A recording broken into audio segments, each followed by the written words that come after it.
Ce soir, on va à Montpellier pour l'annonce du 26.1. Putain, ça fait bizarre de dire ça, j'ai l'impression que le 25.1 c'était hier. On se retrouve à Titanium Gym Club. Ce soir, c'est Dorian Ray contre Valentin Orto. Là, je vais chercher Paul, Ruben et Jules, et puis on décolle.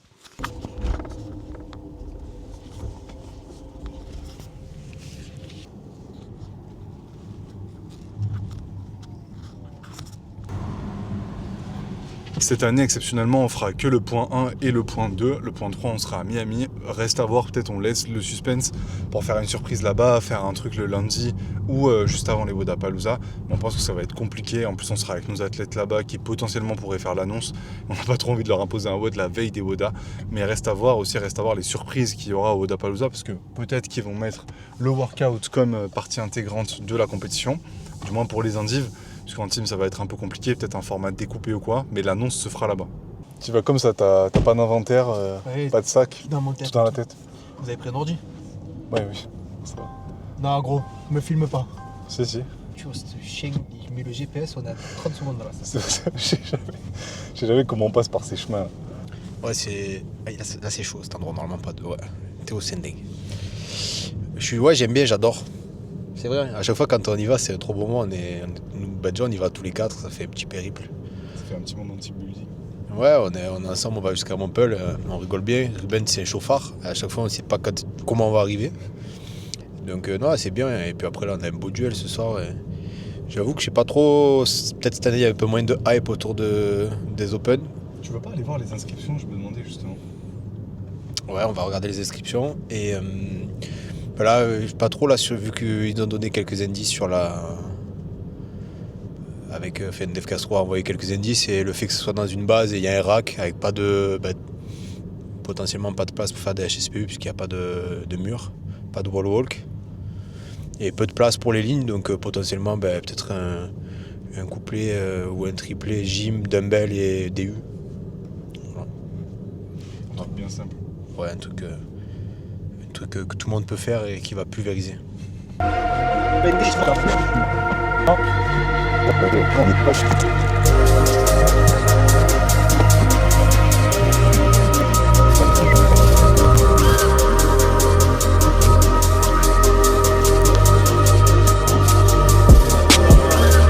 Ça va quoi?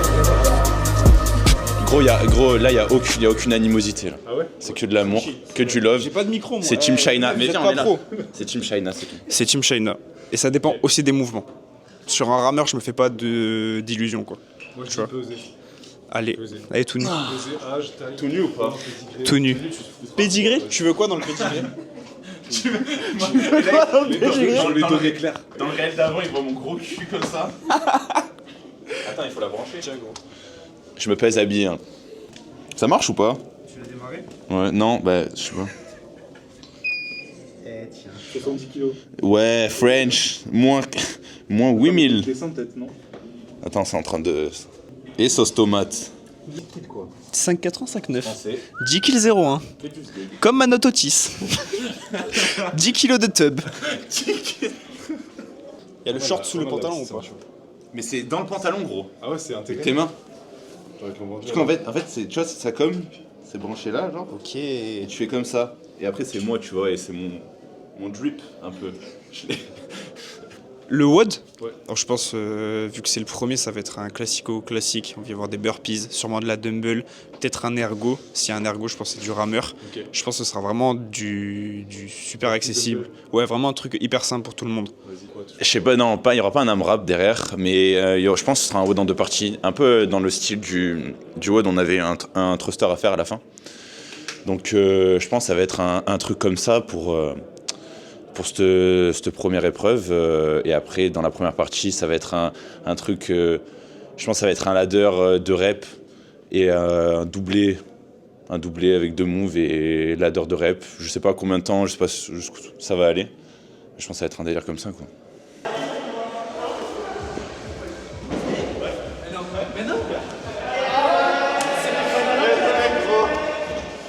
Tu veux que je paye Non, t'inquiète, je vais payer. Bon, on est à 5 minutes de l'annonce. Le live ressemble à ça. C'est rude. Paul, t'as fait quoi comme remarque? Frère, c'est de la merde. C'est une dinguerie. Ils m'ont fait une dinguerie. En fait, ils n'ont pas capté qu'ils sont dans une base militaire et qu'en fait, il y a des brouilleurs. Ils ont oublié d'enlever en fait, les brouilleurs. Ah, ça va, c'est ta théorie. Je suis un peu Non, mais en vrai, c'est une très bonne théorie. Hein. C'est une très bonne théorie. Bon, bah, en tout cas, c'est toujours pas. Le problème est toujours là, quoi. Bien sûr, c'est normal. Ça fait quoi d'être un semi-finaliste? Oula, ça fait beaucoup de bien à la tête surtout. Ah bah oui, clairement. Franchement, c'était chiant d'être dans l'attente comme ça, de pas savoir. Donc là, ça fait plaisir.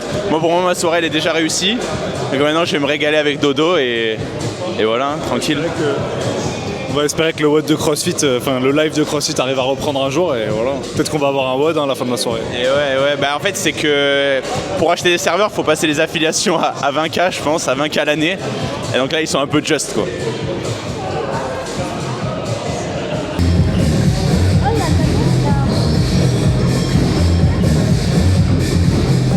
Bonjour à tous et bienvenue, une nouvelle saison des CrossFit Games qui commence.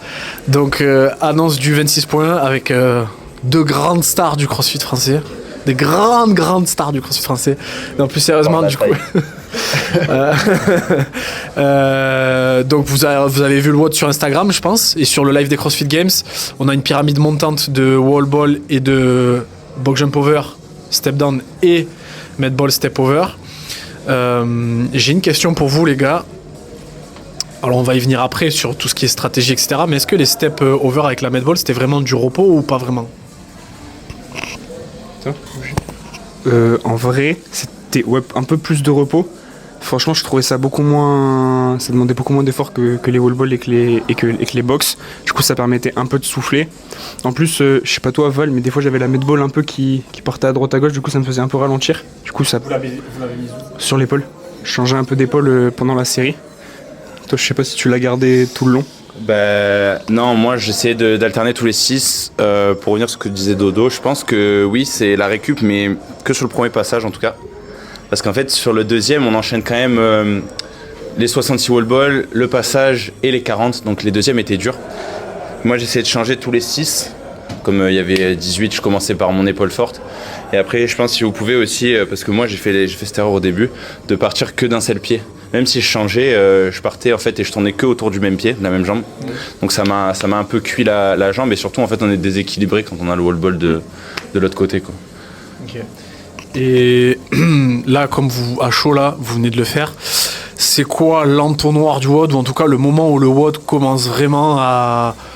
Là où ça se joue vraiment votre temps, là où on ne doit pas perdre de temps, on ne doit pas avoir trop de repos, on doit réduire les temps morts le plus possible. Bah les 66 wall ball hein. Final, bah non, parce qu'en fait avant on va pas avoir trop de break.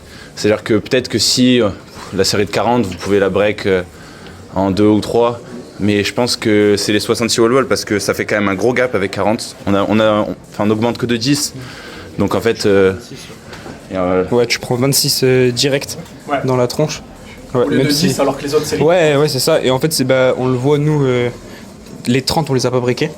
Et on a breaké à partir de 40 et après beaucoup plus de break à partir de 66 et du coup après déjà les 66 t'es quand même bien entamé, derrière tu repars sur les step up, même si c'est de la récup, le fait aussi de l'avoir sur l'épaule en permanence ça use un petit peu et après tu repars sur les 40, c'est là où en gros ouais c'est quand tu sors des 66 qu'il faut tenir la barre en vrai. Tu voulais dire un truc? Je pense que le principal séparateur du coup c'est les 66 wall ball et c'est là où il faut se préparer. Avant t'as quand même 90 wall ball shot dans les pattes et les box, plus des box jump et des step over. Donc c'est vraiment là où il faut essayer de se pacer au maximum et de pas partir trop fort entre guillemets pour arriver au moment séparateur du WOD et pouvoir envoyer et garder son rythme quoi. Là et puis breaker intelligemment du coup. Je sais pas comment t'as breaké Dorian parce que j'avais l'impression que de loin je jugeais Val, lui il a fait 6x11 les 66, toi c'était un peu hasardeux ou pas du tout? J'ai crampé. Ah ouais. En gros sur la série des 40 je sens ça titille, je fais les med symbol step up et quand je repars sur les 66 je crois j'en fais 10-15 un truc comme ça, je crampe et après en vrai c'était plus ce que mes cuisses me laissaient faire que ce que je voulais breaker surtout. Et donc voilà, je sais plus exactement comment j'ai breaké mais je crois je fais 15-20 un truc comme ça et après je break un peu par 10. Tu fais 25 sur les premiers? Ouais. Je sais pas Paul, tu te rappelles ou pas? 25, ouais je fais 25 et après c'était ce que mes cuisses me laissaient faire surtout. Parce qu'elle est pas en mode foot. C'est un style de vie de cramper en WOD. Ouais. Diego. Du coup, ouais, sur les box jump over, la stratégie que moi je peux conseiller, vous direz après vous ce que vous en pensez, mais fixez-vous un temps, vu que c'est le même schéma de rep à chaque fois, fixez-vous un temps fixe. Ça sert à rien de faire les 18 premiers en 25 secondes si après sur la redescente vous mettez 45 secondes. Dites-vous à chaque fois c'est le même nombre de reps, vous dites vous étiez sur du à peu près entre 35 38 secondes à peu près, vous étiez assez Sur les 18. ouais, les box jump over, et vu que vous êtes obligé de descendre en step over, en fait il n'y a pas tellement de temps à gagner au final. Enfin, ça dépend des niveaux et le niveau que vous avez, mais pour des athlètes top 10%, il n'y a pas trop de... Tu sais qu'en vrai, moi je trouve que justement Dodo il allait très vite sur ça. Ouais. Et donc, quelqu'un qui a gagné, ça vaut le coup, je pense. Et si t'es un peu moins bon au ball, tu vas pouvoir rattraper, ou en tout cas si tu fais des moins grosses séries. Mais je pense quand même ça fait la différence de si t'arrives en tout cas à trouver ton rythme. Après, je pense pour les gens qui se connaissent, ils peuvent arriver à faire une variation même dans les 18. Moi je sais que j'essayais d'en faire 6 un peu rapides, histoire de commencer ma série. Après, j'en faisais 6 un peu plus lents et je m'accrochais pour les derniers. Ouais. Pour avoir fait un petit négatif split sur ça. Et en tout cas, personnellement, je trouvais que c'était pas mal. Toi, je sais pas comment tu les gérais. Moi, à la base, je fais les box over, je fais tout en plio. Et du coup, avec ce standard d'open, on peut pas. Donc, ouais, ça me coupe exactement. Ça me coupe. Du coup, avec BAT, on a fait beaucoup de travail sur ça parce que c'était un gros point fort en plio. Et en step down, c'est un gros point faible du coup. Donc, on a fait beaucoup de volume dessus. Donc, maintenant, j'arrive à bien renvoyer.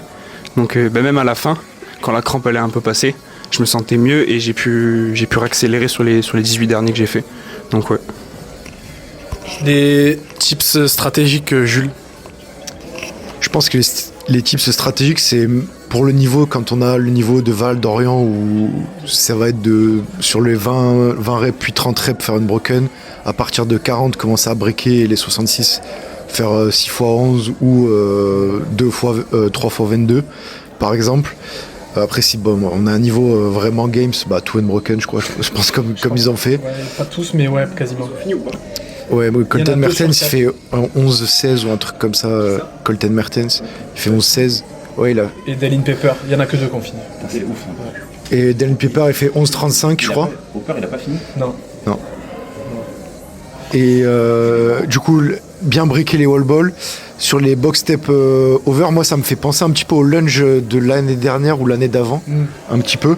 C'est un WOD où tu peux un peu récupérer, mais c'est un peu traître aussi parce que tu peux t'endormir, comme aussi ça peut te redonner un second souffle. Donc faut faire un petit peu attention, je pense, à ce mouvement-là et bien continuer de bien se concentrer. Val par exemple, il a pris une no-rep sur ce mouvement-là parce que Ah oui. sur le box step over parce que il passe la jambe à côté cash. Du coup, on a. Je me suis excusé. C'est un singe. Et du coup, on a fait vraiment attention au standard. Donc, les wall balls, on en fait toute l'année. Donc, bien descendre en squat, bien toucher la cible.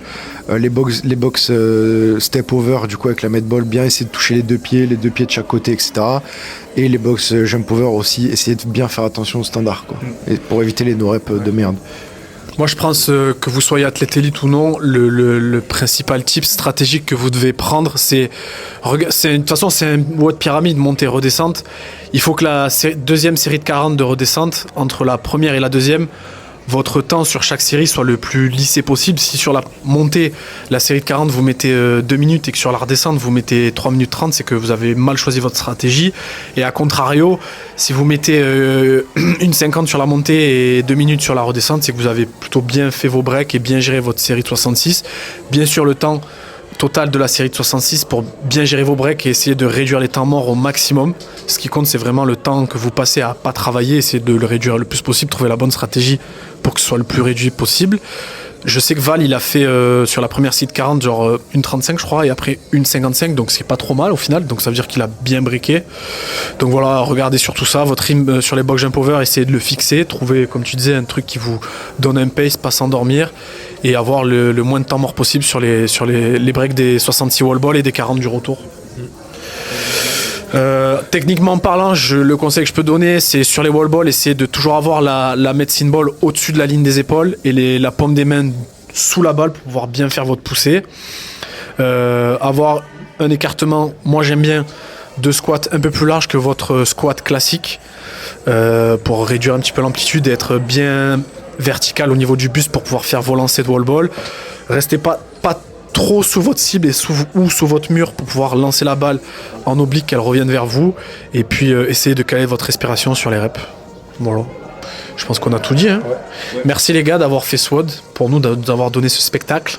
Warm-up en description. Warm-up en description de la vidéo et aussi stratégie du coup. Et puis à la semaine prochaine. Pas à vous du coup. Non, on sait jamais. L'année dernière, j'ai été. Oui, c'est vrai. J'ai été call out. J'ai été call out à la fin. On espère pas. Ouais, on espère pas.